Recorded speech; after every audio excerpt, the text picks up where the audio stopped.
April 1st in the year 1700 that English pranksters began popularizing the annual tradition of April Fool's Day by playing practical jokes on each other.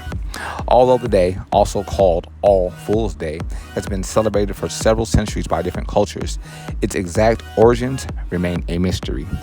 Some historians speculate that April Fool's Day dates back to 1582 when France switched from the Julian calendar to the Gregorian calendar, as called for by the Council of Trent in 1563. People who were slow to get the news or failed to recognize that the start of the new year had moved to January 1st and continued to celebrate it during the last week of March through April 1st became the butt of jokes and hoaxes. These pranks included having paper fish placed on their back and being referred to as poison d'avril or April fish. Poison, I hope I said that right. Poison d'avril, said to symbolize a young, easily hooked fish and a gullible person. April Fool's Day spread throughout Britain during the 18th century.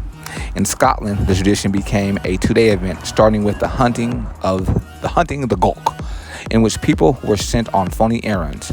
Gawk, Gowk, is a word for cuckoo bird. It's also a symbol for fool.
It was April 1st in the year 1946 that an undersea earthquake off the Alaskan coast triggers a massive tsunami that continues the eternity of 159 people in Hawaii. In the middle of the night, 13,000 feet beneath the ocean surface, a 7.4 magnitude tremor was recorded in the North Pacific. The nearest land was Unimak Island, part of the Aleutian chain. The quake triggered devastating tidal waves throughout the Pacific, particularly in Hawaii. Unimak Island was hit by the tsunami shortly after the quake. An enormous wave estimated at nearly 100 feet high crashed onto the shores. A lighthouse located 30 feet above sea level where 5 people live was smashed to pieces by the wave. All 5 people continued their eternity instantly. Meanwhile, the wave was heading towards the Southern Pacific at 500 miles per hour. In Hawaii, 2,400 miles south of the quake's epicenter, Captain Wickland of the U.S. Navy was the first to spot the coming wave at about 7 a.m., 4.5 hours after the quake. His position on the bridge of a ship 46 feet above sea level put him at eye level with a monster wave that he described as 2 miles long. As the first wave came in and receded, the water in Hawaii's Hilo Bay seemed to disappear. It might be Hilo Bay, I don't know. Boats were left on the seafloor next to flopping fish. Then the massive tsunami struck. In the city of Hilo, a 32-foot wave devastated the town, completely destroying almost a third of the city. The bridge crossing the Waialaku River was picked up by the wave and pushed 300 feet away. In Hilo, 96 people continued their eternity. Okay, it's Hilo, and I'm not going back. It adds fucking character. On other parts of the island of Hawaii, waves reached as high as 60 feet. A schoolhouse in Lapa Hoho was crushed by the tsunami, continuing the eternity of the teacher and 25 students inside. The massive wave was seen as far as Chile, where 18 hours after the quake near Alaska, unusually large waves crashed ashore. There were no casualties there. This tsunami prompted the U.S. to establish the seismic sea wave warning system 2 years later. The system, now known as the Pacific Tsunami Warning System, uses undersea buoys throughout the ocean in combination with seismic activity detectors to find possible killer waves. The warning system was used for the first time on November 4th in 1952.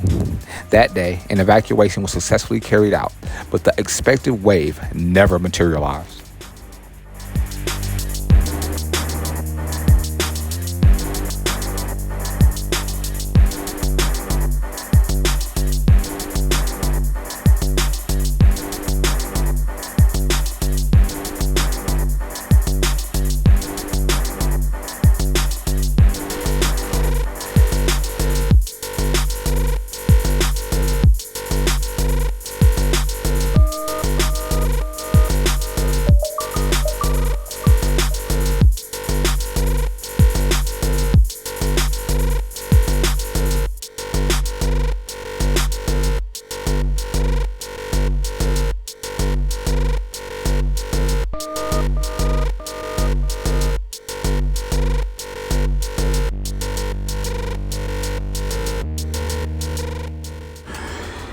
It was April 1st in the year 1970 that our nation's 37th president, Richard Nixon, signed legislation officially banning cigarettes on television and radio.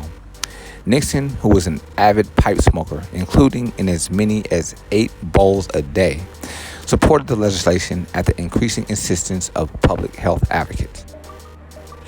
Alarming health studies emerged as early as 1939 that linked cigarette smoking to higher incidences of cancer and heart disease, and by the end of the 1950s, all states had laws prohibiting the sale of cigarettes to minors. In 1964, the Federal Trade Commission and the Federal Communications Commission agreed that advertisers had a responsibility to warn the public of the health hazards of cigarette smoking. In 1969, after the Surgeon General of the U.S. released an official report linking cigarette smoking to low birth weight, Congress yielded to pressure from the public health sector and signed the Cigarette Smoking Act. This act required cigarette manufacturers to place warning labels on their products that stated cigarette smoking may be hazardous to your health.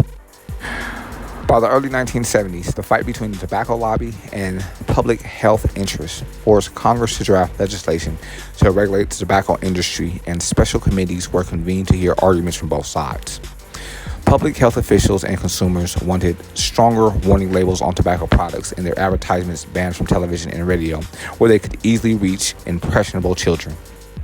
It should be noted that tobacco companies were the single largest product advertisers on television in 1969. Cigarette makers defend their industry with attempts to negate the growing evidence that nicotine was addictive and that cigarette smoking caused cancer.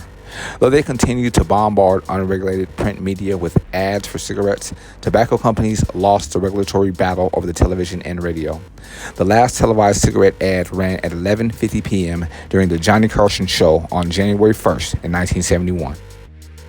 Tobacco has played a part in the lives of presidents since our nation's inception. A hugely profitable crop in early America, Presidents Washington, Jefferson, Madison, and Jackson owned tobacco plantations and used tobacco in the form of snuff or smoked cigars.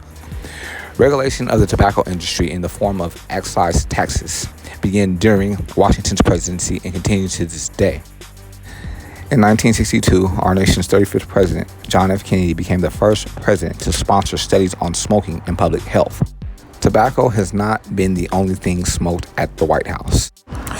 In 1978, after country music entertainer Willie Nelson performed for President Carter, our nation's 39th president, he is said to have snuck up to the roof and surreptitiously smoked what he called a big, fat Austin torpedo, commonly known as marijuana. The historic information divulged on this audio file can be verified on history.com.